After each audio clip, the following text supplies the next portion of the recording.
কেমন হয়েছে বলো, দেখতে কেমন হয়েছে? খেতেও না খুব টেস্টি।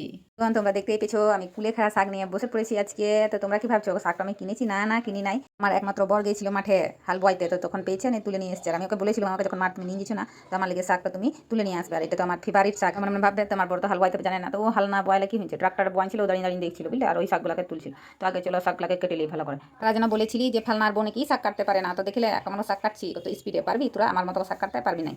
আর তোরা কোনোদিনও কিন্তু এসে আমার ঘরে শাকটা কেটে দিয়ে যাস নাই, মানে আমি রান্না করবো আর তোরা আমার শাক কেটে দিয়ে গেছিস বলে বলবি যে আমি তো শাক কাটতেই জানি না। তো শাক কাটা আমার হয়ে গেল। এবার শাকটা খানিকটুকু পাড়ায় নিয়ে এসছে, তাহলে কিছু হবে না। তার লেগে একটা আলুটা দিয়ে দিচ্ছি, আলুটাকে ছুলে কুচি কুচি কুচি করে একেবারে চিনি মিনি করে কেটে দেবো, যাতে খুব সুন্দর একেবারে মাখা মাখা হয়ে যায় আমার শাকটা।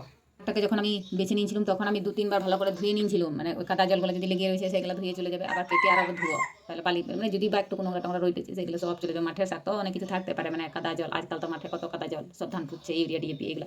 তাই আলুটাকে ধীরে ধীরে করে কেটে নিলাম। এবার কটা রসুন লাগবে, রসুনগুলোকে ছাড়িয়ে নিলাম, শাকগুলোকে সব ধুয়ে নিয়ে রেডি করে নিলাম। আর এদিকে দেখো কড়াইতে পানি দিয়েছি, কড়াইয়ের মধ্যে সরষের তেল খানিক পাড়া দিয়ে দিয়েছি। তারপরে দিয়ে দিয়েছি তোমাদের ওই কী বলে শুকনো লঙ্কা একটা আর রসুন ঠিকালে দিয়ে দিয়েছি। এবার শাকটাকে দিয়ে দেবো, আলু আর শাক যেটাকে ধুয়ে রেখেছিলাম সেগুলো দিয়ে দিলাম। এবার ভালো করে নাড়াচাড়া করবো, তার মধ্যে দিয়ে দেবো সামান্য পরিমাণ নুন। আর কেউ যদি চাও তোমরা ওই চিনি দেবে, একটা চিনি দিয়ে দেবে। আমি আজকে চিনি দিলাম না, মানে এমনিতে এই শাকটা না খুব টেস্টি বুঝলে তো, মিষ্টি মিষ্টি। তো ভালো করে নাড়াচাড়া করে নেবে। বন্ধুগণ ঢাকনা করে দেখছি কত সুন্দর আমার শাকটা হয়ে গেছে, জলটাও টেনে নিয়েছে। জল আমি দিই নাই, ওই নুন জলে সব সিদ্ধ হয়ে গেছে। আর গন্ধটাও কি সুন্দর ছড়িয়েছে, আমার তো এখন জিভের জল চলে এলো।